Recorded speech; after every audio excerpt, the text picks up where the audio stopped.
나와서 하나님 앞에 찬양했습니다. 아마 하나님께서 기쁨으로 받으셨을 줄로 믿습니다. 오늘 이 밤에 함께 예배드리시는 우리 믿음의 성도님들과 함께 인사 나눕니다. 축복합니다. 반갑습니다. 예수님께서 부활하셨습니다. 예.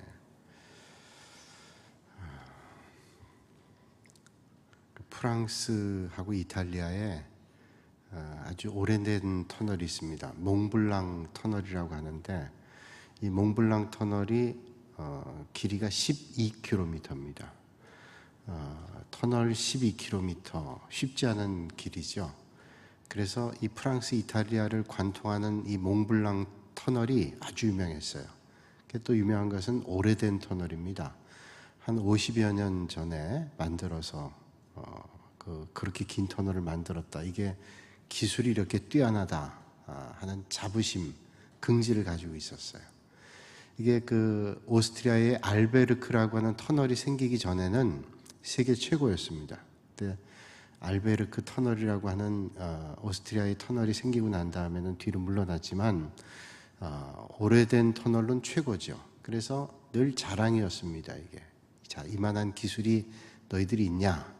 우리도 새만금 33km인가요? 몇 킬로미터죠? 모르시는군요, 여러분.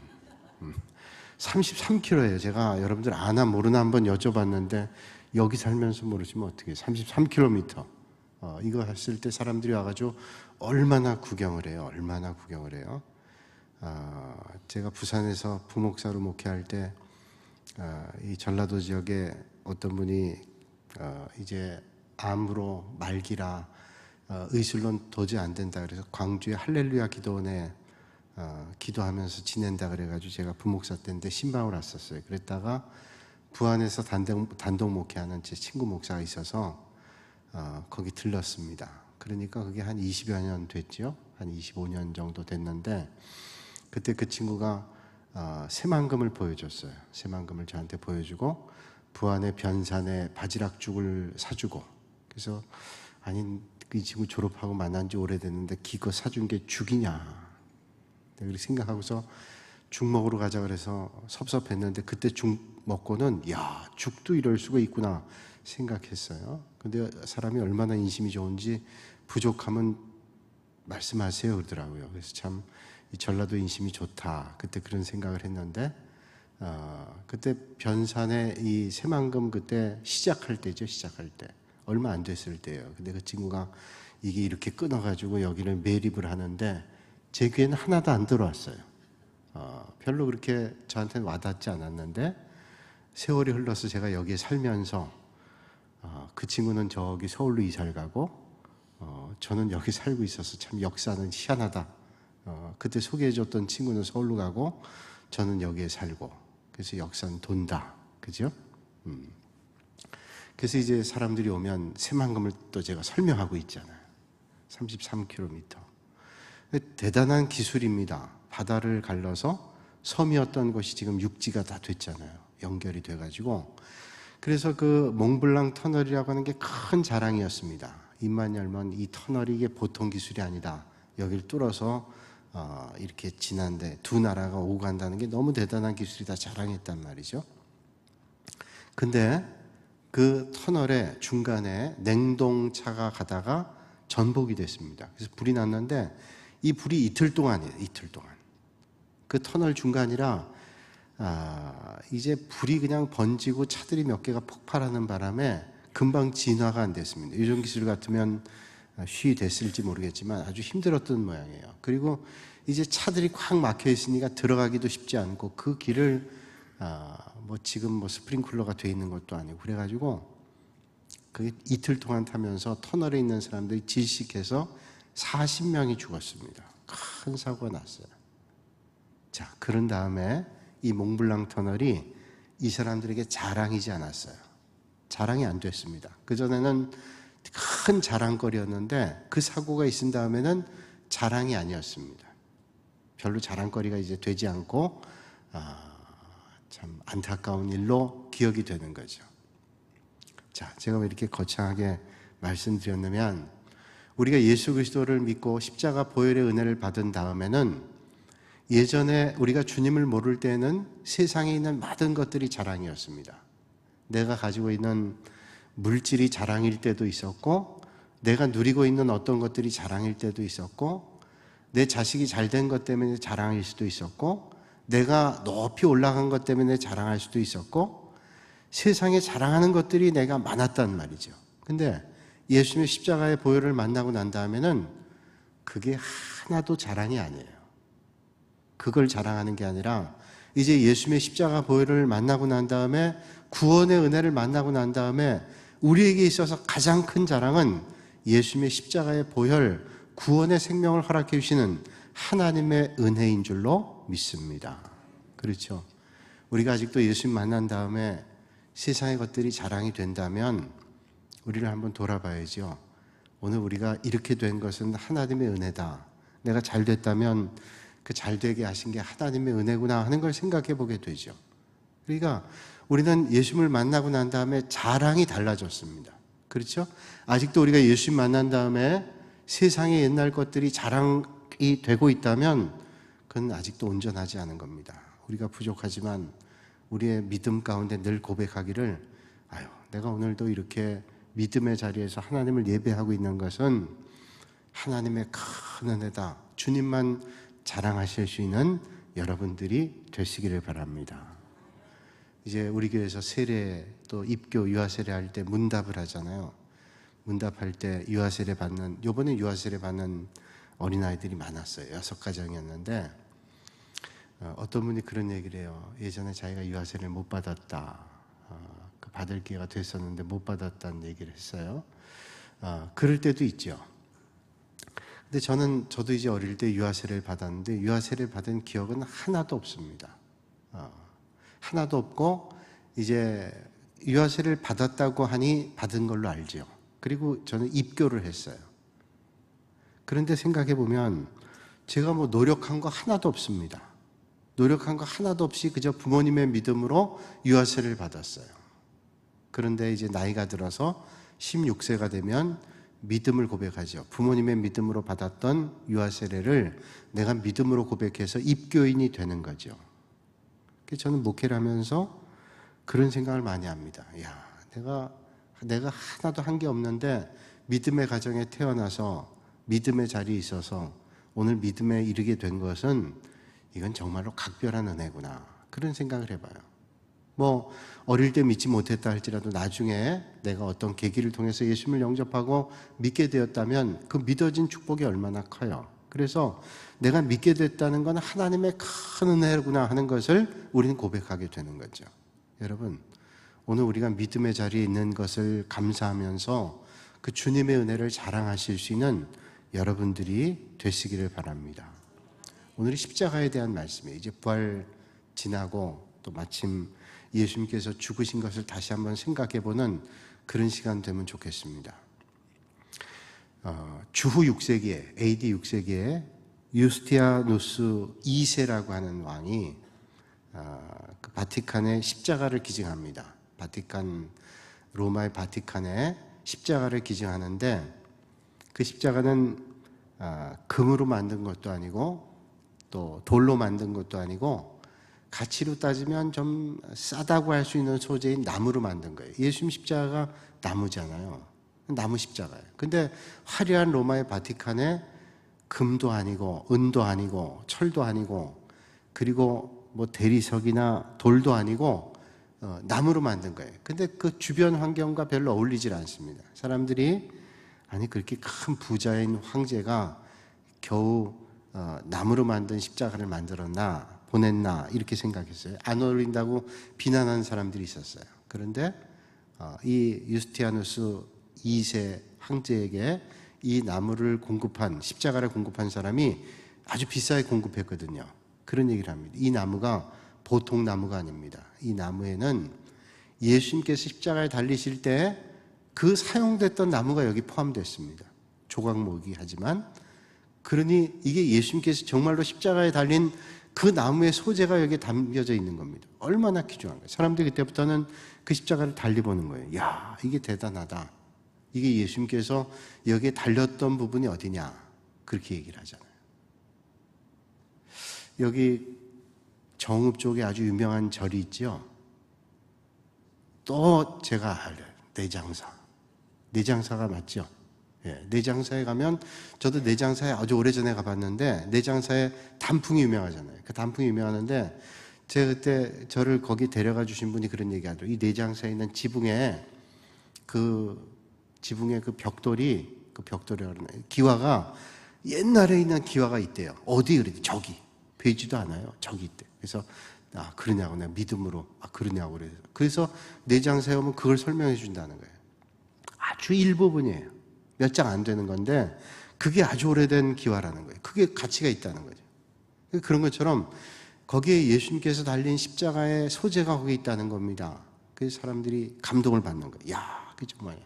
근데 나중에 판명이 됐는데, 그 십자가를 공급한 비싼 값으로 공급하기 위해서, 비싼 값을 받기 위해서 사실은 사기꾼이 예수님께서 달린 십자가라고 거짓말로 하고 팔았다는 거예요. 그때부터는 가치가 떨어지게 됐어요. 근데 만약에 정말로 예수님께서 달린 십자가라면 아마 우리에게 감동이 더 클 거예요. 그죠? 눈물이 나고, 저기 예수님께서 흘리신 핏자국과 땀자국이 저기 있겠다. 감동이 클 겁니다. 우리가 성지순례 가면 아무래도 감정이 다르잖아요. 예수님께서 여기를 거니셨던 곳, 또 여기 계셨던 곳, 훨씬 느낌이 다르죠.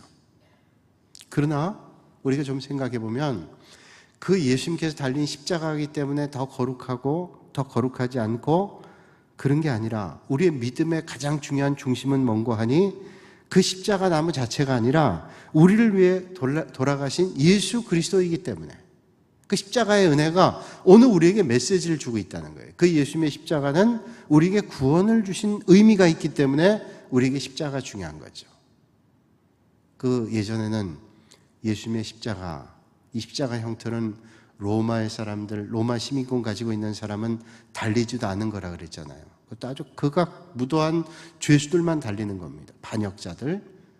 그런데 지금은 예수님의 십자가가 우리에게 자랑이 됐어요. 그래서 어떤 분들은 십자가 목걸이를 하기도 하고 십자가를 자랑하잖아요. 그건 뭐냐면 십자가 디자인으로만 아니라 어떤 우리에게 자랑하는 요소들이 그런 십자가가 아니라 외모를 드러내는 게 아니라 십자가는 우리에게 생명을 줬기 때문에 우리에게 정말로 중요한 가치가 있다는 거예요.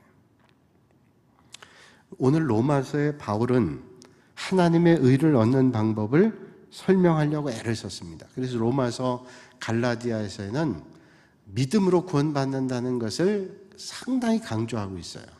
그래서 이 두 가지 책을 율법에 대한 설명을 해주는데 오직 우리는 믿음으로 구원받는다는 것을 강조합니다. 오직 그리스도만이 우리를 하나님 앞에 설 수 있도록 만드신 분이다. 이걸 설명하는 거예요. 우리가 감히 하나님 앞에 설 수가 없는 존재인데 예수님의 십자가의 보혈의 은혜 때문에 우리는 하나님 앞에 설 수 있는 존재가 됐다는 걸 강조해 주는 책이 로마서, 또 갈라디아서입니다. 우리는 예수님의 십자가를 볼 때 예수님의 죽음을 생각하지만 그 죽음의 진정한 의미는 뭐냐 하면 예수님께서 죽으셨기 때문에 우리가 우리의 죄를 다 지시고 죽으셨기 때문에 우리가 구원받았다는 의미를 놓치고는 십자가의 진정한 의미를 우리는 발견할 수가 없다는 거죠. 그러니까 주님께서 어떻게 돌아가셨는가, 어떤 형태의 몇 대를 맞고 몇 번을 찔리고 우리가 배우고 알지만 그것보다 더 중요한 것은 예수님께서 왜 죽으셨나는 거예요. 왜 죽으셨는가. 예수님께서 무거운 십자가를 지시고 골고다에 올라가서 피를 땀방울을 핏방울처럼 흘리시면서 그렇게 고난당하시고 죽으시고 그 고통도 우리가는 알지만 그러나 더 중요한 것은 그렇게까지 왜 예수님께서 고난당하고 죽으셔야 됐는가, 그 의미, 무엇이 그분을 죽게 했나, 그분이 돌아가신 목적이 어디 있는가, 이거를 놓쳐버리고 그 고난만 떠올리게 된다면 십자가의 정말로 중요한 의미를 놓쳐버린다는 거죠. 그 예수님께서 십자가 고난 받으신 목적이 뭘까요? 우리에게 새로운 길을 열어주시기 위해서요. 우리는 그냥 주님을 몰랐다면 그냥 죽는 겁니다. 구원의 자리에 이르지 못해요. 그런데 예수님께서 오셔서 우리에게 구원의 길을 열어주셨어요. 새로운 길이죠. 지난 시간에 그런 말씀드린 기억이 납니다. 유명한 부흥사인 빌리 선데이가 어떤 작은 도시에 부흥회를 인도하는데 가기 전에 시장에게 편지를 보냈어요. 그래서 그 마을에, 그 도시에 간절하게 기도하는 제목이 있는 사람들의 명단과 기도 제목을 저한테 보내주시면 제가 미리 기도하고 가겠습니다. 그랬더니 시장이 전화번호 부책을 보내줬다 그러죠. 전화번호 부책. 그 말이 의미하는 건 뭐예요? 이 세상에 있는 사람은 누구도 하나님의 도우심이 필요 없는 사람은 없습니다. 여러분, 오늘 이 밤에 만약에 여러분들 기도 제목이 있으세요? 간절한 기도 제목이 있어요? 그러면 하나님께서 그 모든 것들을 이루어 주시고 선한 길로 인도해 주신다는 것을 분명히 믿으면 우리는 하나님 앞에 기도할 수 있는 거죠. 내가 게을러서 그럴 수도 있고, 아무리 게으르다 할지라도 하나님께서 틀림없이 기도하는 사람의 기도를 들으시고 응답해 주신다면 아무리 바빠도 기도를 쉬지 않으실 거예요.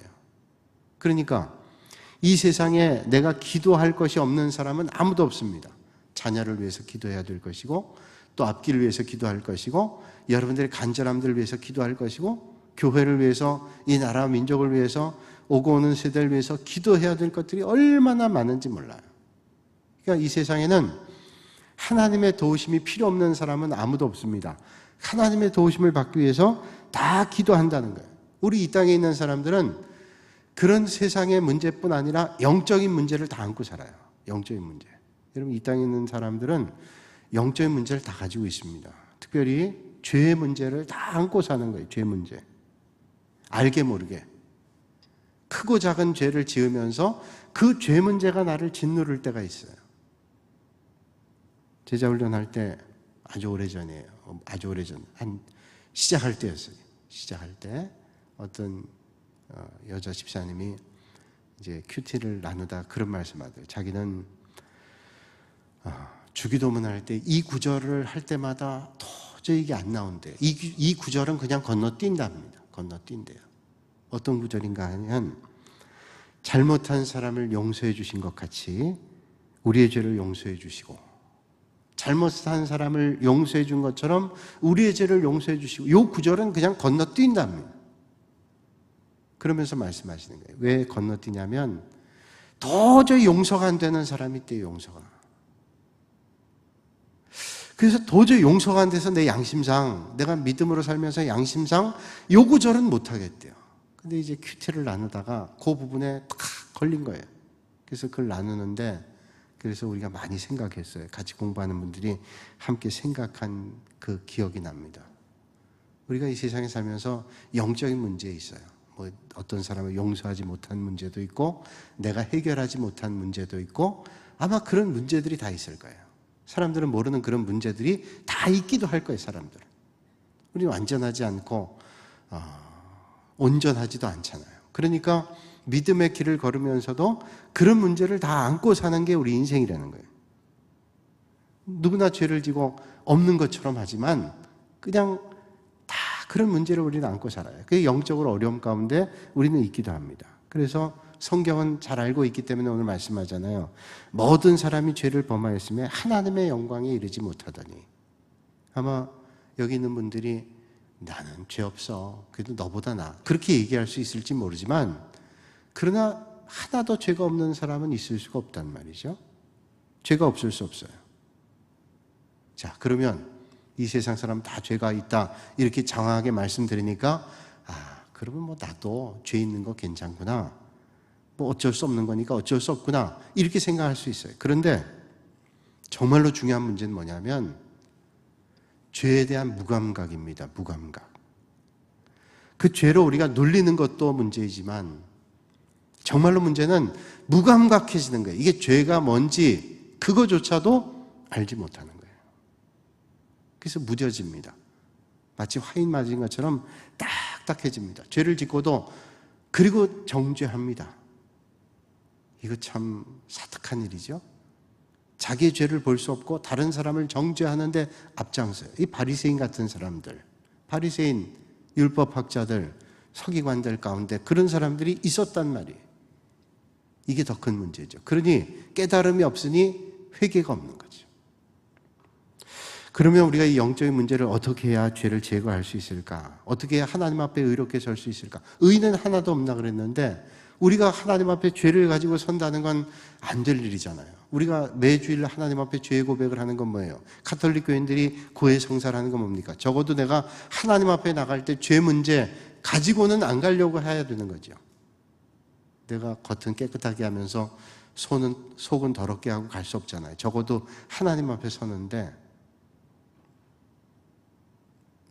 그런 생각이 들어요.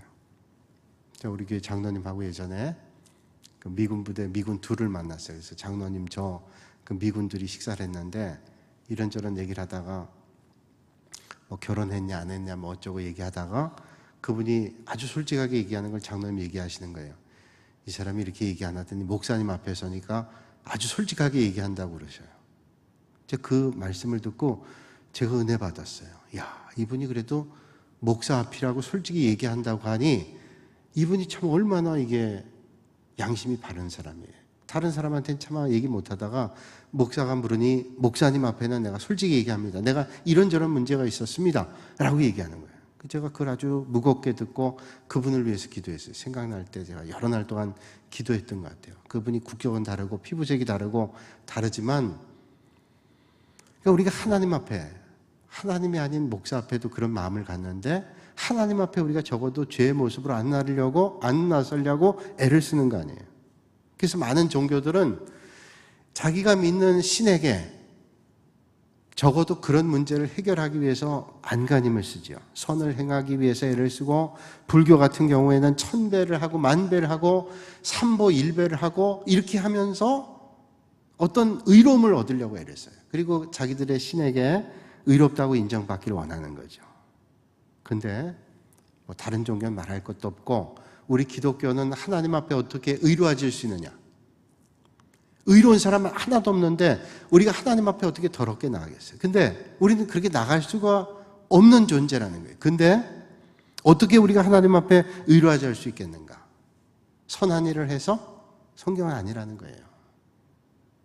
영국의 윌리엄이라고 하는 사람이 헤스팅스라고 하는 전쟁에서 피를 많이 흘렸습니다. 이게 영국의 아주 가장 큰 그 나라에 정말로 명운이 달려있는 그런 전쟁이었는데 헤스팅스 전쟁에서 피를 많이 흘렸어요.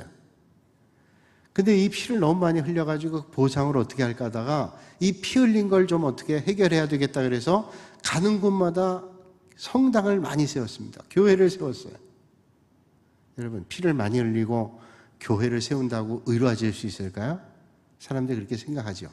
내가 이렇게 잘못했으니 내가 다른 걸로 뭔가 상쇄해야 되겠다. 무감각하게 무디게 아무것도 안 하는 것보다 좀 나을 수 있지만 그걸로 의로워진다? 절대로 안 되는 거예요. 그러니까 어떻게 해야 될까요? 어떻게 해야 죄를 용서받고 하나님 앞에 의롭다함을 인정받을 수 있을까요? 내가 교회를 세우고 어떤 선한 일을 하고 그것으로 우리의 죄를 보상할 수 있냐? 그걸로 의로워질 수 있냐? 없다는 거예요. 율법은 말해요. 율법은 그것으로 율법으로는 우리가 의로워질 수 없다. 내가 어떤 율법의 조항들을 지켰기 때문에 내가 의로워진다. 그렇게 말하지 않습니다. 그래서 의는 없나니 하나도 없다 그러죠. 그러면 어떻게 해야 될까요? 우리를 의로워지게 만드는 게 하나가 있는데 그게 복음입니다. 십자가의 복음. 그 십자가의 복음은 뭐예요? 하나님께서 우리를 위해서 예수 그리스도를 보내주셔서 그분이 우리의 죄를 다 뒤집어 쓰고 십자가에 달려 돌아가시고 죽으셨다. 이거를 믿는 거예요. 그러니까 믿음으로 우리는 의로워지게 된다. 이게 로마서 갈라디아의 가장 중요한 겁니다. 나는 아무것도 한 게 없어요. 의로워질 수 있는 자격이 아무것도 없습니다. 그런데 하나님이신 예수님께서 이 땅에 오셔서 우리의 죄를 다 지시고 십자가에 달려 돌아가셨다. 그리고 그분이 부활하시고 하나님 우편에 계신다. 그걸 믿는 거예요. 그럼 우리도 영생을 얻는다. 이게 복음이라는 거예요. 복음. 그러니까 우리가 의로워질 수 있는 방법은 딱 하나예요. 뭐예요? 예수님의 보혈을, 예수님의 십자가의 은혜를 믿는 거예요. 그러니까 믿음이 없이는 구원 못 받는 겁니다.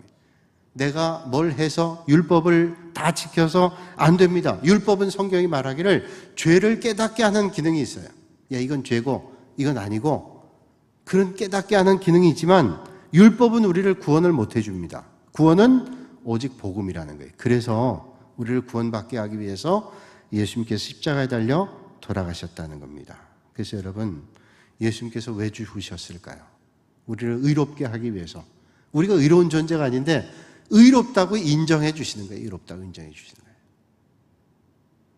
어떤 책에서 봤는데요, 어떤 남녀 한 분이 버스를 탔는데 버스비가 없는 거예요. 그리고 탔더니 이분이 어디 먼 길을 가야 되기 때문에 버스를 타긴 탔는데 버스 기사가 딱 그 사람 발견하고는 가면서 소리를 지르는 거예요. 그 아저씨 버스비 내세요. 버스비 내세요. 이 사람이 아유 내 돈이 없어서 좀 봐주십시오. 근데 버스 기사가 그런 사람이 많으니까 짜증이 나니까 그럼 내리세요. 돈도 없이 왜 버스를 타요? 그러고 막 소리를 지르는 거예요. 망신이 다 당하죠. 그러나 이분은 뭐 그런 일을 많이 당했는지 아니면 꼭 가야 되니까 사정을 해서라도 계속 미안하다고, 내가 어디까지만 가면 되니까 내가 지금 너무 어려우니까 좀 양해해달라고, 이해해달라고 사정을 하는 거예요. 기사가 화를 내고 막 그랬어요. 그 버스 안에 있던 사람이 안 됐다 하는 생각하기도 하고, 어떤 사람은 짜증이 나는 거예요. 내리지 뭐 이런 사람도 있고. 근데 여자 중학생인지 고등학생 하나가 그 현장을 보고는 그 앞에 나가서 그 사람의 버스비를 대신 내줬어요. 아저씨, 기사분에게, 기사 아저씨, 이분 버스비는 제가 대신 내드릴게요. 그러니까 아무것도 할 말이 없어진 거예요. 버스비 해결된 거예요. 그러니까 이 버스비를 못 낸 아저씨가 학생이 아이고 학생 고맙다고 그러고서 갔어요. 조용히 갔어요. 그 장면을 제가 아주 오래전에 책에서 봤는데 마음에 감동이 있잖아요. 그게 마치 십자가 사건과 똑같아요. 우리는 도저히 어떻게 할 능력이 없어요. 그런데 주님께서 오셔서 십자가를 대신 져주셨어요. 우리가 죽어야 될 걸 주님이 죽어주셨어요. 그래서 우리는 용서받은 거예요. 그래서 의롭다고 인정받은 거예요. 의로운 게 아니라 의롭다고 인정받은 거예요. 의로워진 거예요.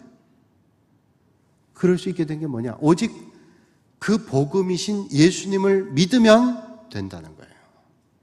여러분, 그게 은혜잖아요. 내가 한 거 없는데 그저 그 십자가 보혈의 은혜를 믿었더니 의로워졌다. 여러분, 오늘 그 주님의 은혜가 여러분들에게 새로운 길과 생명을 허락해 주셨다는 사실을 믿으시길 바랍니다. 이게 큰 축복이에요. 그래서 우리 믿음의 성도들은 오늘의 내가 있다는 것은 하나님의 은혜다. 이걸 늘 기억하며 사는 거죠.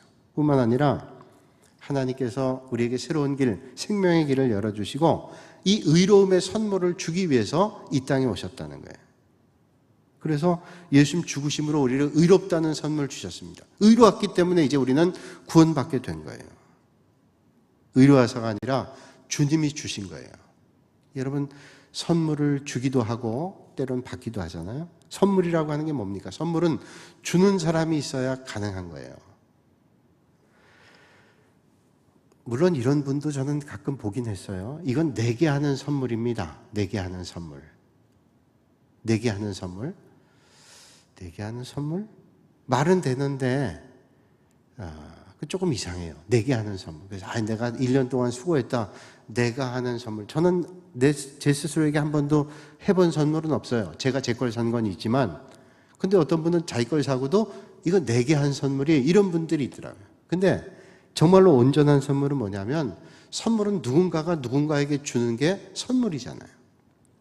선물은 주는 사람이 받는 사람을 생각하면서 주는 겁니다.